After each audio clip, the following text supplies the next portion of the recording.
राजगीर में बने glass bridge और जंगल सफारी को देखने राज्य के मुख्यमंत्री नीतीश कुमार पहुंचे। राजगीर में जू सफारी और नेचर सफारी के निरीक्षण के दौरान मुख्यमंत्री श्री नीतीश कुमार ने कहा कि नेचर सफारी बच्चे और यूथ को प्रेरित करेगा। प्रोजेक्ट मार्च तक पूरा हो सकता है। चारों तरफ सुरक्षा को लेकर पुलिसकर्मियों की तैनाती रहेगी। स्वर्णा के साथ न्यूज टीम की रिपोर्ट।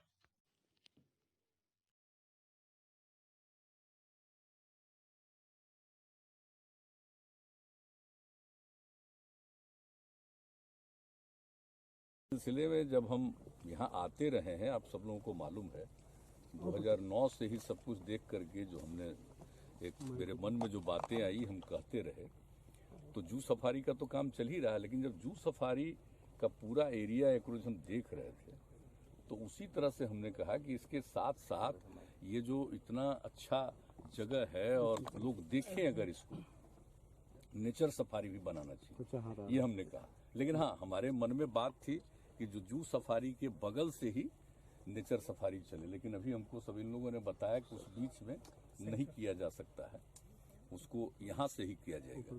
जो फॉरेस्ट एरिया है इनका उसी में कर सकते हैं, तो यहाँ से इन लोगों ने शुरू किया। तो वही देखने हम आ रहे थे कि कैसे लोग कहीं से देखेंगे, तो बहुत अच्छा बना है।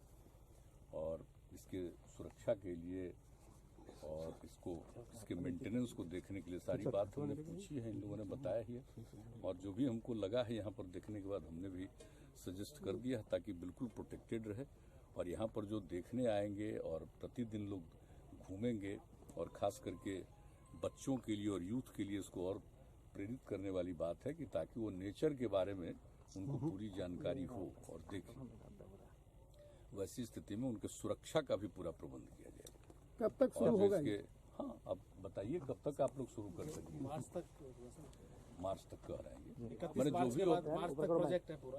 तो अभी तक का प्रोजेक्ट है, मान लीजिए उस समय तक पूरा करें, थोड़ा आगे पीछे थोड़ा बहुत हो सकता है, लेकिन सारी तैयारी। और आज भी चीफ सेक्रेटरी की ये बात हो गई है, यहाँ पर पुलिस का भी डेपुटेशन रहेगा परमानेंटली।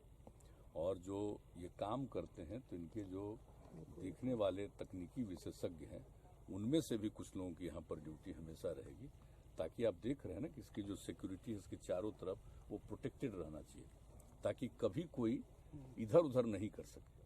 नहीं तो इसका तो कोई ठिकाना नहीं रहता। आप निश्चिंतापूर्वक छोड़ दीजिएगा तो पता चला कि कोई गलत प्रवृत्ति का आदमी कुछ जा करके इसको नुकसान पहुंचा सकता है। ये तो आदमी को सर्टेन कुछ लोग तो होता है, ऐसा कोई जरूरी नहीं है, लेकिन इसके बारे में सोच करके ही हम लोग चारों तरफ कोई भी काम अब कर रहे हैं, खास करके जो भी ये जो प्राकृतिक चीजें हैं, ताकि लोगों को प्रकृति के प्रति, और आप जान रहे हैं कि हम लोग किस प्रकार से जल जीवन हरियाली अभियान चला करके पर्यावरण के प्रति लोगों को जागरूक कर रहे हैं, और किस तरह से लोगों में जागृति आई है, कितना वृक्षारोपण हो रहा है, जल के संरक्षण के लिए काम हो रहा है, और मौसम के अनुकूल कृषि के लिए काम हो रहा है, सौर ऊर्जा को बढ़ावा दिया जा रहा है।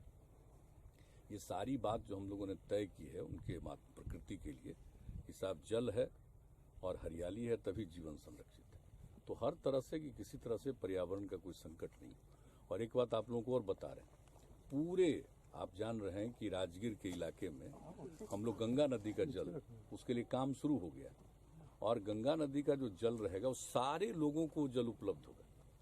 चाहे हमारा यूनिवर्सिटी बन रहा नालंदा विश्वविद्यालय वो हो, या आर्मी के, या जो भी पुलिस के लोग हैं, या जहाँ कहीं भी कई तरह की संस्थाएं, और पुलिस का ट्रेनिंग इंस्टीट्यूट भी यहाँ बना हुआ है हर प्रकार से। और आप जानते हैं कि जिस तरह से एक एक चीज बन रहा है, खेल कूद के मामले में आप जान ही रहे हैं किस तरह से यहाँ पर सारा बड़ा बड़ा काम हो रहा है।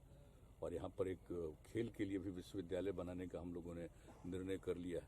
तो ये सब चीज होगा सबके लिए, जो भी आएंगे, जो भी होटल में रहेंगे, अपने घर में रहेंगे, सब लोगों के लिए वही हम लोग गंगा जल उपलब्ध कराएंगे पीने के लिए, उसको और स्वच्छ करके एक एक जगह पर पहुंचाएंगे। तो अगर एक बार ये हो गया तो फिर नीचे से ग्राउंड वाटर लोग तो अब नहीं करेंगे, उनको मना भी कर दें ग्राउंड वाटर खुद नहीं निकालिए। तो आप जान लीजिए कि कई जगह पर जितना नुकसान पहुंच गया राजगीर में, वो सब फिर से ठीक होने की संभावना। अब जो 34 के इसमें आ गया था भूकंप में, तो वो तो एक अलग बात है, लेकिन बाद में नीचे का जल स्तर कम हो जाने के कारण अगर किसी प्रकार की कोई कमी आ रही है तो उस कमी से भी छुटकारा मिल जाएगा। तो पूरा इलाका और कितना ऐतिहासिक है, ये सबको मालूम है कितना ऐतिहासिक है। भगवान बुद्ध तो यहाँ पर आए, भगवान महावीर का भी आना हुआ, लेकिन उनके और पहले का ये है सब। आप सब जानते हैं मगध का उसकी राजधानी रही है, सब कुछ यहीं से शिफ्ट करके फिर पाटलिपुत्र की स्थापना। तो ये सब कुछ जो हुआ है, तो हम लोगों का उद्देश्य यही है कि जो इसका इतिहास है हम उसको सुरक्षित करें और नई पीढ़ी को इसके लिए हम लोग प्रेरित करें, लोग एक एक बात को जानें और यहाँ की जो खासियत है उसके बारे में समझें।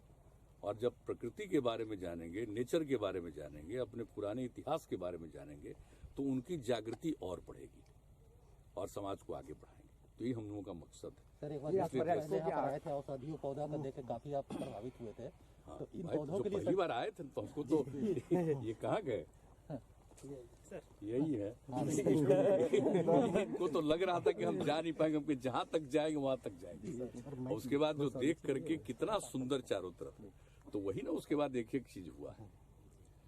और आप देख ही रहे हैं कि हर जगह हम लोग इसके लिए एक एक तरह का काम करके लोगों को प्रेरित करना। अब सिर्फ जो भी इतना है, इतना ऐतिहासिक जगह है, और सब जगह को जो हम लोग इसको ठीक कर रहे हैं ताकि लोग आएंगे तो हर जगह जाएंगे, देखेंगे, तो ये जो टूरिज्म का जो केंद्र है ये और विकसित होगा, बड़े पैमाने पर लोग और आते रहेंगे, तो अच्छी बात रहेगी। तो ये हम लोगों का मकसद है। आपके साथ शुरू से हम आते रहे हैं।